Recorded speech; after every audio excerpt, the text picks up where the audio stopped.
Guess who's back? Besides the Phantom Troop, who we saw at the end of last chapter, it's HISOKA. Maybe. Probably. Okay, there's been a theory going around that HISOKA and his less violent demeanor is actually Chrollo in disguise. But let's ignore that and just go over the juicy details of the chapter for now. We begin with rich people playing cards and a familiar profile handling his cards, but not in the way that we're used to. You guessed it, it's a laid-back HISOKA, with his hair down, but standing out with his attire and luck anyway. For anyone wondering why HISOKA wasn't involved during the Chimera Ant arc, well, he's not into animals, apparently. So even he has a limit as to what he wants to hunt or get quote-unquote excited by. And the same applies to the Succession contest and their guardian Nen beasts. I guess any time a non-human is involved, HISOKA wants nothing to do with it. He's only into aggressive love with someone one-on-one. This is an interesting thought, seeing as he attacked the troop and now they're all out for him. He might not have a choice but to deal with a group when that happens. But here's the kicker. Another HISOKA, a fake, is nearby watching him stroll through the VIP area looking dejected.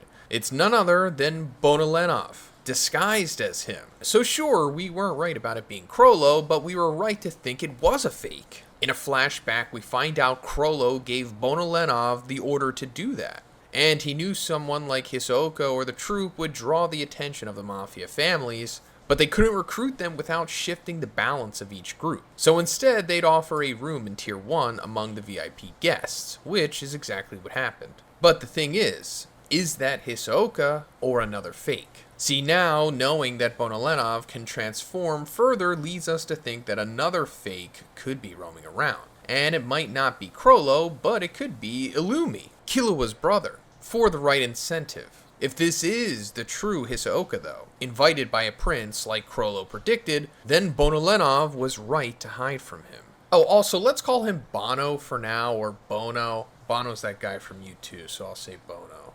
So Bono does a quick switcheroo into Al from the York New arc, and we're given the details on his metamorphosis ability. It allows Bono to change into anyone he's spoken to before, lasting for a time relative to the height difference between him and the one he switches into, but also depending on how long he was in front of them. Quite a few chapters ago, we met Hingri and his allies, Lynch and Sakuro. Seeing as her abilities involve hitting people to reveal the truth, useful but dangerous for people like the spiders, she got off-screened by Bono as HISOKA. And unfortunately, only the user of that ability can hear it, so Sakuro had no warning about the situation. It eventually led to her being killed, switched out, and leading Sakuro away from Henry, and the truth as she said she was going to do. It seems that as of now her body hasn't been discovered, but what if she has some post-mortem Nen ability that reveals all the truth she wasn't able to before dying? Then he might regret not disposing of her body better. Not only do we get more insight into the inner workings of the troop, but we get a sense that Bono is uncertain of his decisions. And he's even worried he might have made a mistake, which is very different from the other spiders who act first and regret later. But another thing he reveals is the page that Chrollo is seeking. This points to Chrollo having used the premonition ability he took from Neon Nostrade in York New, and finding out that someone has a power that can help take down HISOKA permanently. And despite saying that the troop members can be replaced, and even he doesn't matter, Chrollo still hasn't filled Pakunoda's spot after her death. Bono picks up on that, knowing it means that the members matter to Chrollo a lot, especially the original ones.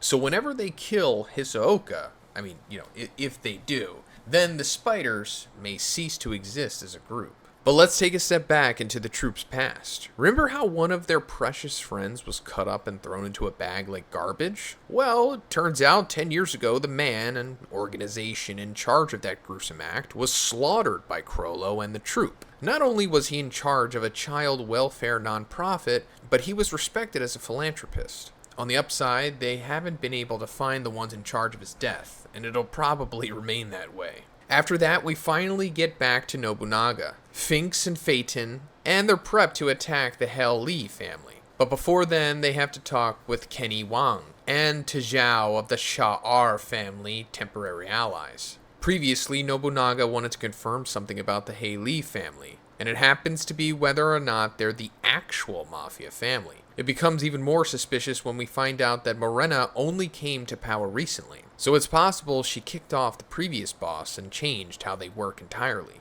Anyway, this conversation goes on for a while with Nobunaga basically figuring out that Hei worked exactly how the troop does. There's a head who makes the broad decisions, and the members then choose the more intricate paths to follow to reach that goal. But apart from that, they're allowed to do whatever they want, so as long as it doesn't disrupt the boss's end goal. As for Morena, well, she is of royal blood, but not eligible for the succession contest. And those kind of children are purposely put as heads of mafia families, either to appease their dissatisfaction or to keep them busy, or maybe just to give them some semblance of the amount of power their eligible siblings have. Everything related to mafia and Kakin seems about keeping balance and avoiding conflict as much as possible. And with that in mind, Morena seems like the last person you'd want in charge of the Hei, since she's ready and willing to attack the other families as she pleases. But she also just likes to kill anyone else that comes across her family. In many ways, it seems like Morena's goal of destroying Kakin allies with Beyond's plan to have children as guards to the princes to take them down. But, except, Beyond wants one to come out on top, probably, whereas Morena just wants to destroy what she can't join herself. With this as a possibility, maybe Morena is the person that Beyond wanted to speak with a couple chapters ago.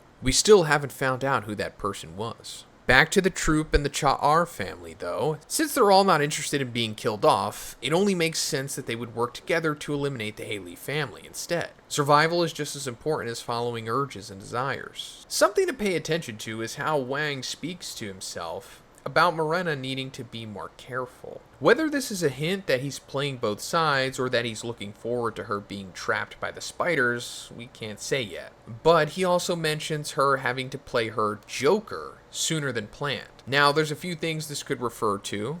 A wild card, or a hidden ability perhaps. Or a literal Joker, which could refer to someone like Hisoka. Besides that, I think it's a mistake that only 3 troop members are heading into battle first. The other Mafia family fighters and even the troop members might arrive too late to save their allies, especially considering how Morena's ability allows her to level up her group fairly quickly. Speaking of which, Morena's seen speaking with Dogman, who's already leveled up to 62 since the last time we saw him. Because of his upgrades, his sense of smell improved, allowing him to sniff out a Nen user's type of ability within a 5-meter radius. And if he gets closer, he can tell if they learned Nen or not yet. This of course means Morena is seeking out a specific Nen ability and its user for her plan, similarly to Chrollo and his page that is able to kill Hisoka. If they find the person, Dogman has to point them out to Sodom, who will then kidnap the person. But it will only work if they haven't awakened their ability yet. It doesn't seem like an easy task. And as Gelato says, the person likely doesn't want to help with whatever sadistic plan the Hei have. So it's going to be a kidnap and manipulation/convincing game. Meanwhile, the members who got beat down by Henry are spending all their time leveling up for revenge. Whether this means he has his own death flag looming over him is another question. I doubt Henry can level up the way Morena's crew can, or had time to focus solely on advancing his Nen techniques, like Saraidanik has been. But there's no time to consider that when Nobunaga, Finks, and Phaeton are faced with a sight that leaves them surprised by what they're seeing. Tajao says it will be unpleasant, whether to see or due to a Nen ability. But they still don't expect it. Considering how much death and murder the spiders deal in, it has to be something either entirely inhumane or so crazy that it shouldn't be possible. I'm wondering if it's the corpses of the victims being used in some kind of shrine, considering Morena's Jesus iconography and similarities as a martyr. But there's many things it could be, and we might never be able to guess because Togashi's brain just, is built different. But there's so much going on at the same time, and it's easy to forget Haukenberg's funeral and Kurapika's classes are also going to overlap with things that the troop and the Mafia families are all planning. I feel like we've heard so much about martial law that if Benjamin doesn't use it, it's because Baukenberg has managed to take him over, or, just pulled him out of the competition entirely with death or maybe a coma. As for Hisoka, the one that we saw in this chapter, who we can read his thoughts, is that the actual one? And if so, is it possible Illumi is also pretending to be him elsewhere to draw the troop one way and get him to perform a surprise attack on individual members like he had before? Either way, let's see where all these paths lead in the upcoming chapters. And of course, let me know what you think about this chapter in the comments, guys. And if you liked the video, please give it a like. And please subscribe if you haven't already. Have a great day, and I'll see you in the next one.